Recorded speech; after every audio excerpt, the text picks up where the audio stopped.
Emirates first class. Shower rooms, onboard bars, fully enclosed suites with your own lighting and temperature control. I mean, does it get any better? If you take away the showers, the bars, the fully enclosed suites, what are you left with? Emirates' most common first class, which people seem to avoid in reviews. Even I am always hesitant to book Emirates 777 for this very reason. Why book something that seems worse when you can get something so much more epic for the same price? Is it worth bothering trying to fly Emirates first class if you're getting their quote-unquote worst first class experience?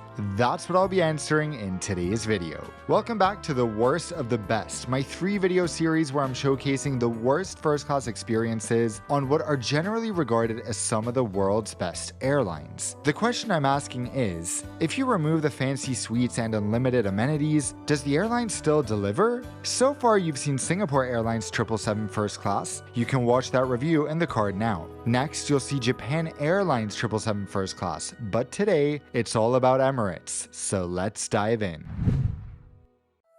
Welcome to Dubai International Airport Terminal 3, where I'm attempting to surprise OSKAR with his first ever Emirates first class flight. Alright, so it is time to fly to Stockholm. Ironically, my first time ever flying Emirates to Sweden, or our first time ever flying Emirates to Sweden.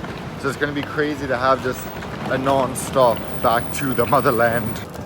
You can't keep a secret from me. Alright, fine, let's go to this. No, okay, I'm gonna tell you guys why I knew this was happening. Needless to say, the one person I can't really trick or surprise is him. So a few days ago, Dan was like, I paid a little extra so that we'll have access to like first class services on the ground, and I was like, okay, that's amazing. But immediately I was like, okay, something is going on. Like, this is a cover-up for sure. And the story is developing. I'm not entirely sure what's going on still. And I'm not allowed to see the boarding passes, so I don't know what's happening. Fine, just take your boarding pass. I try to surprise a lot of people with different difficulty from different people. The problem is I'm always with you when you surprise other people. So, yeah. I know how the story goes. And also this was a hard one because, you know, there wasn't much lead up. And like, how do I hide it? I was thinking about it, like, how do I hide the boarding pass and all this? Oh, this is such a fail. After that fail, an excited OSKAR and I head through security and to the first class lounge at the B gates. To think that I thought I'd be flying to Stockholm in economy today. And here I am. I mean, he thought that we would both, and not that I would leave him somewhere. But the first stop for now is a massage. Today, I want to maximize the lounge visit since it's OSKAR's first time, so I schedule our complimentary 15-minute massages, which miraculously are available with just a 30-minute wait even at this peak time.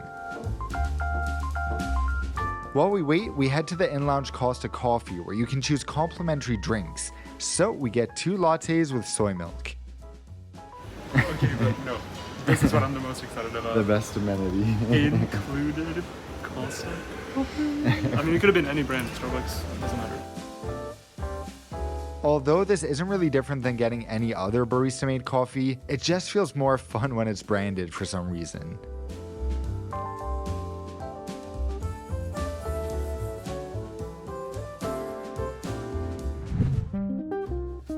Next, we take a seat next to a massive A-list celebrity who's casually sitting alone against the wall. I don't want to record them or out them, but as a massive sucker for celebrities, I'm having a really hard time focusing on the delicious custom-made smoothies and plant-based sushi we ordered, both of which are so good.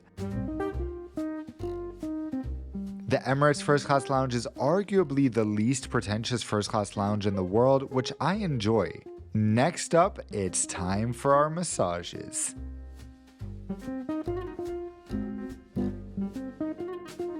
All massaged up, and I feel like a new person, and I am more than ready to embark on this first class flight.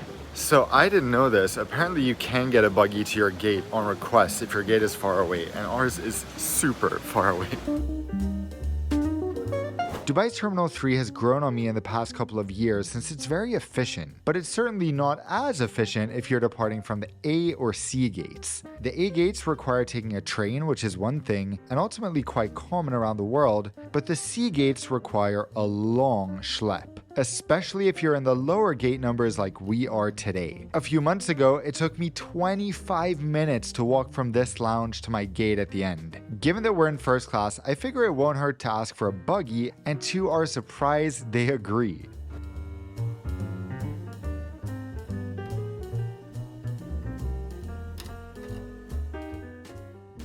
So apparently we're having a buggy layover. Yeah, it's a transfer.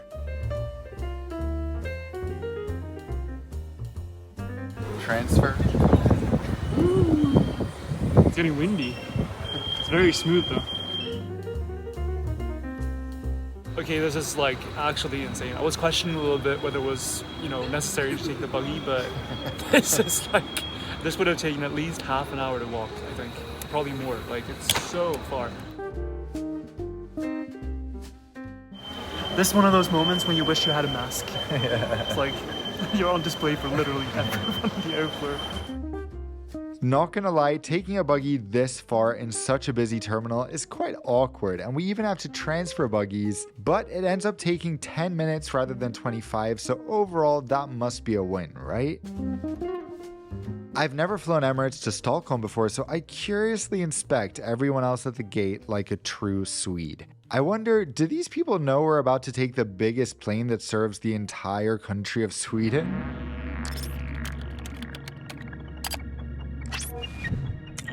That plane is, of course, the Boeing 777-300ER, which is the backbone of Emirates' fleet in addition to the A380. This aircraft comes in a variety of configurations, especially in economy. We are a world away from that today, sitting in the nose of this 8-seat first-class cabin. There is only one other passenger on board today, and they are in 1A, so Oscar and I opt to spend most of the flight in the center seats in row 2, while jumping over to 2 Alpha and 2 Kilo for takeoff and landing to enjoy the views outside. Ultimately, all seats are good here. It's not like you have to avoid or seek anything out, unless you hate gold, in which case you're probably on the wrong airline entirely. What about the Nonstop Dan lav ratio on Emirates? Well, first class has 2 lavatories, which is standard on the 777, meaning there is 1 toilet per 4 passengers. Not bad to say the least. There will not be any waits here, so let's hop on board.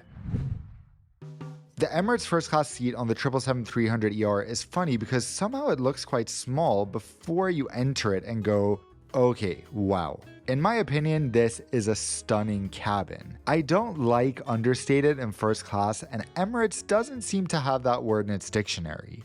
We're greeted and led to our seats by a crew that seems miserable about flying to Sweden. They're smiling really hard, only their smiles are upside down. To be fair, many people I grew up around in Sweden smile like that as well.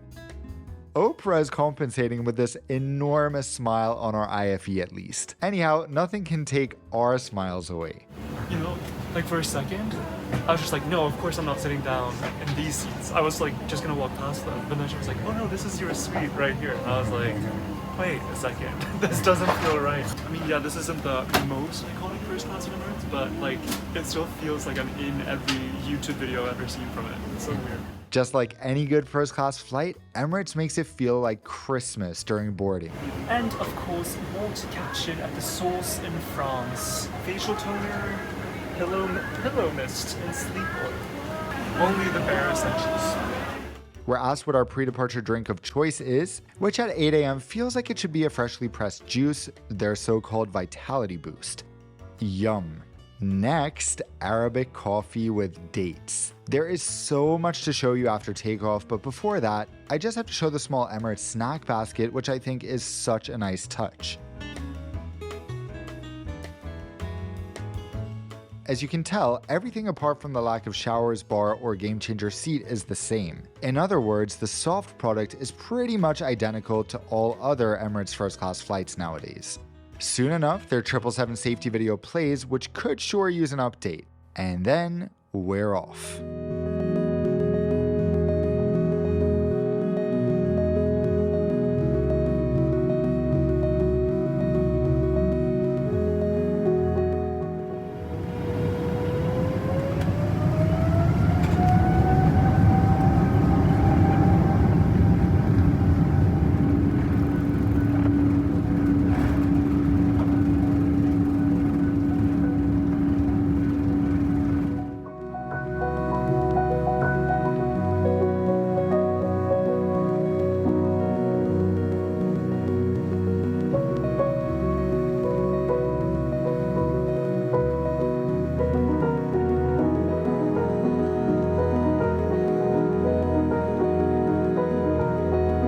So as we say goodbye to the Middle East, one of my biggest pieces of advice when traveling there, whether soon or in the future, is to make sure you have a VPN on your phone and computer before you leave home. Why? Because otherwise you won't be able to connect to family and friends via services like FaceTime, WhatsApp, and Facebook Messenger if you want to call them. The way to unlock them is by using a VPN, and personally I use today's video sponsor NordVPN because they're the fastest out there and they keep me protected online by hiding my browsing from the mobile network or the Wi-Fi network so that they can't see what I'm up to. Not that I'm really worried that they're gonna see that I search for bubble tea near me 10 times a day, but privacy is always valuable. NordVPN also recently introduced a new feature called MeshNet, where you can access all your other devices that have NordVPN on them remotely, so you can get access to files on a home computer if you're traveling, or if you're not at work, you can access files and do things on your work computer. I've signed dozens of my friends and family members up for NordVPN because it's such a good deal at nordvpn.com/nonstopdan or at the link at the top of the description. Right now on all 2-year plans, you get 4 months free, and it doesn't hurt to try it whether you're traveling soon or not, since Nord has a 30-day money-back guarantee. Let's settle in for the 6.5-hour flight. Looking around the cabin and our seat, a few things stand out: the in-seat minibar and the surface in front of you. Here you have a retro dressing room style mirror. You also have a little gift box and notebook plus pen in this drawer. Sometimes you just feel the urge to pull a Ross in Friends. There is also so much storage. There are individual air vents all over the seat so you can control the temperature and make sure you're not too hot. Your seat and entertainment can be controlled through this detachable tablet. The fact that this is quite an old seat makes it even more impressive because it still holds its own very well. As expected, there are multiple ways to keep your devices juiced up too. Lastly, you have an electronic closing door, not that we could see the one other person in first class since she was in the row in front of us anyway. As we go over our massive menu, let me tell you a quick lesson I learned on this flight. First, just note the champagnes and the caviar service. Before this flight, I always figured the emptier the better, surely. Better service, more attention, what's not to like? While this is admittedly quite niche, for anyone who orders a special meal like me, understandably you don't get any of the regular food catered for you. However, this crew told me that allegedly every other passenger in first class gets every single meal option catered, at least up to a certain number of passengers. This means that if the cabin is full, there will be tons of leftovers, and even those ordering special meals will basically be able to choose anything from the menu. However, when there's only one other passenger like there was today, there's only one of everything from the menu, which made our dining options on this flight far more limited than my sold out Emirates first class flight earlier this year. Stay tuned for the meal service coming up next. Our meal begins with some drinks. In Oscar's case, a special mocktail, and in my case, Emirates' version of lemon mint, of course, as well as their full range of accompaniments: heated nuts, olives, and potato chips. Meanwhile, the snack basket is brought back by the crew, so let's have a full look at that. There's a nice variety of snacks here, some of which are quite high-end, like this Danish licorice. Naturally, as if the crew can't bring you everything you desire, there is also your private cooled minibar that contains the following drinks. It is so over the top, which for me is exactly what first class is about. The actual meal begins with an amuse-bouche, in my case a small summer roll and a teeny tiny salad. What's better after a teeny tiny salad than a big salad? Emirates has some of my favorite salads in the sky, and again, this one does not disappoint with incredibly fresh and tasty ingredients, even though the salad is quite simple. Next up, Oscar and I decide to split main courses. We have one from the menu, a Chinese-style bean curd dish that tastes absolutely fantastic. The other dish is one of our specially ordered vegan mains, and I've actually had this in business class before. Out of all their meals, I'd say this is my least favorite, but the presentation is lovely. For dessert, one cake is not enough. We have one chocolate cake specifically loaded for us, And then we managed to order the dairy-free lemon tart from business class as well. Twice the fun, because if there's one time to indulge, it's in first class. As if we're not stuffed enough at this point, the crew offers a selection from their gourmet Middle Eastern snack box, which of course I can't resist. Oh boy, flying Emirates first class isn't a good idea if you want to stay in shape. The only solution? Turning your seat into a bed and watching Joker in your pajamas. No, seriously, I head to the lavatory to change, which, although quite aged, offers some nice amenities and towels for drying your hands. If you're attentive, you might have seen that I changed into my pajamas before the meal, but shh, we're not going to talk about that. Anyway, I love Emirates pajamas, and it goes perfectly with a relaxing hot towel after the meal. What other amenities do you get besides pajamas, slippers, an eye mask, and the awesome Emirates beach bag that it's all delivered in? A Bulgari amenity kit, of course. This is truly one of the best amenity kits in the world, and it's available on request even on these shorter flights to Europe where kits aren't available at all in business. Even though they're not worth much, I find these mini shaving creams so useful. Now, are you ready for bed? Welcome to the Emirates first class bed, a blissful thing to look at and to lie in.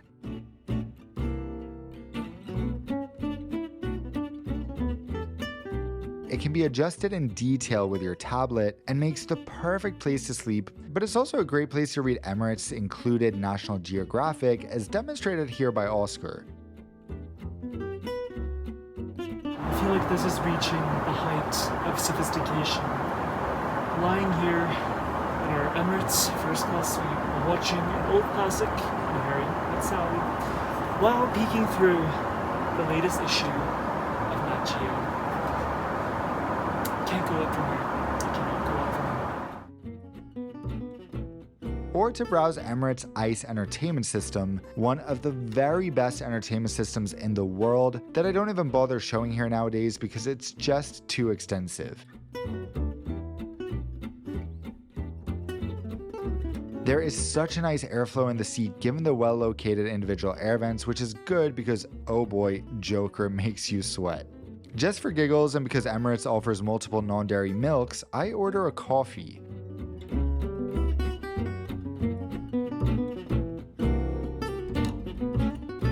The purser randomly brings along some popcorn. That's an impressive touch. The word of this flight is definitely indulgence. It is slightly disappointing Emirates doesn't offer free Wi-Fi to first-class passengers who don't credit their flights to Skywards, but on the other hand, I increasingly feel relieved not to have free Wi-Fi because it's more of a distraction than an aid having unlimited browsing sometimes. One adjective I wouldn't use to describe how I feel right now is hungry. But Emirates food is too good not to eat, so it's time for a pre-landing snack. Here again, since there's only one serving of everything from the menu, OSKAR and I are splitting options. Luckily, our fellow passenger chose not to eat the meze, so OSKAR has the first class meze and I am able to get one from business class. Delicious. For dessert, a dairy and egg-free dark chocolate berry tart.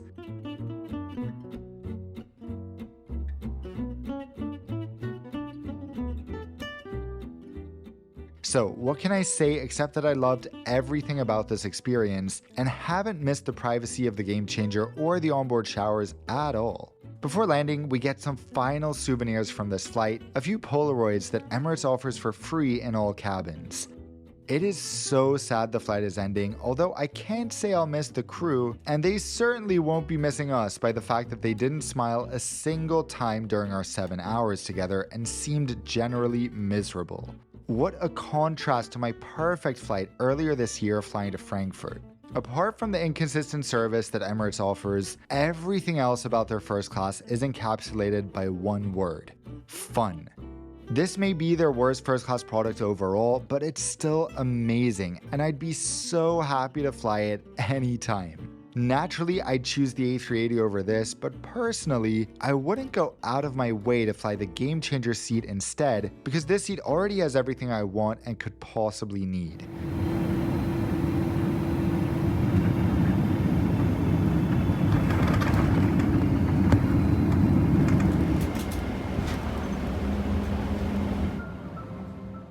So, how did I pay, and what's my little secret for getting the best deal on Emirates First Class? Hello, it's me again. I'm here to tell you, well, I was going to tell you how to get Emirates First Class super cheap, and I am going to do that, but I wanted to make this much more comprehensive than usual and really cover all 3 ways to redeem for Emirates First Class with points for anyone in the world. So wherever you live, whether or not you have access to credit cards, it doesn't matter. These are going to be 3 ways that you can redeem your points or find the best cash deals on Emirates First Class.